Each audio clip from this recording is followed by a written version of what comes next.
بسم اللہ الرحمن الرحیم۔ السلام علیکم ورحمۃ اللہ وبرکاتہ۔ رسول اللہ صلی اللہ تعالیٰ علیہ وآلہ وسلم نے فرمایا، درختوں میں ایک درخت ایسا ہے کہ اس کے پتے نہیں جھڑتے، اور مسلمان کی مثال اس درخت کی سی ہے، بتاؤ وہ کون سا درخت ہے؟ یہ سن کر لوگوں کا خیال جنگل کے درختوں کی طرف دوڑا۔ عبداللہ رضی اللہ تعالیٰ عنہ نے کہا، میرے دل میں آیا کہ وہ کھجور کا درخت ہے، مگر میں اپنی کام سنی کی شرم سے نہ بولا۔ آخر صحابہ نے حضرت صلی اللہ تعالیٰ علیہ وآلہ وسلم ہی سے پوچھا کہ وہ کون سا درخت ہے؟ آپ صلی اللہ تعالیٰ علیہ وآلہ وسلم نے فرمایا، وہ کھجور کا درخت ہے۔ صحیح بخاری حدیث نمبر 61۔ ایک بار حضرت صلی اللہ تعالیٰ علیہ وآلہ وسلم لوگوں میں بیٹھے ہوئے ان سے باتیں کر رہے تھے، اتنے میں ایک دیہاتی آپ کے پاس آیا اور پوچھنے لگا کہ قیامت کب آئے گی؟ آپ صلی اللہ تعالیٰ علیہ وآلہ وسلم اپنی گفتگو میں مصروف رہے۔ بعض لوگ جو مجلس میں تھے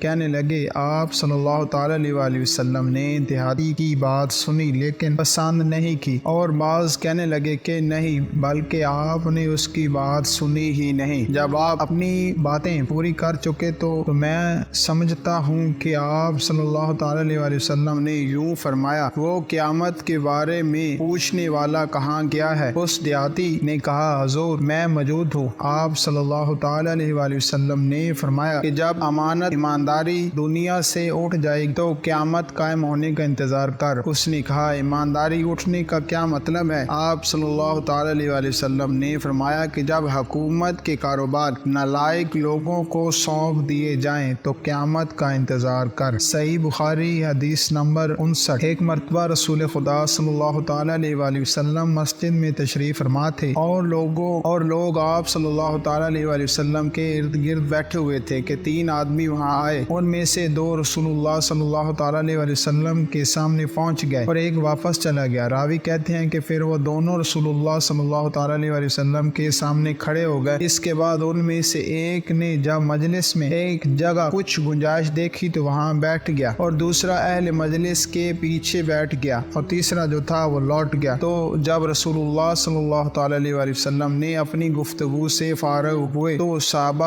رضی اللہ تعالیٰ عنہم سے فرمایا کہ کیا میں تمہیں تین آدمیوں کے بارے میں نہ بتاؤں؟ تو سنو، ان میں سے ایک نے اللہ سے پناہ چاہی، اللہ نے اسے پناہ دی، اور دوسرے کو شرم آئی تو اللہ بھی اس سے شرمایا کہ اسے بھی بخش دیا، اور تیسرے شخص نے منہ موڑا تو اللہ نے بھی اس سے منہ موڑ لیا۔ صحیح بخاری حدیث نمبر 66۔ حضرت ابو ہریرہ رضی اللہ تعالیٰ عنہ بیان کرتے ہیں، رسول اللہ صلی اللہ تعالیٰ علیہ وآلہ وسلم نے فرمایا، جو شخص ایسا علم جس کے ذریعے اللہ کی رضامندی حاصل کی جاتی ہے محض دنیا کا مال و متاع حاصل کرنے کے لیے سیکھتا ہے تو وہ روز قیامت جنت کی خوشبو بھی نہیں پائے گا۔ مشکات شریف حدیث نمبر 227۔ اللہ کریم کی بارگاہ میں دعا ہے، میرا پڑھنا اور آپ کا سننا اپنی بارگاہ میں قبول فرمائے۔ جزاک اللہ۔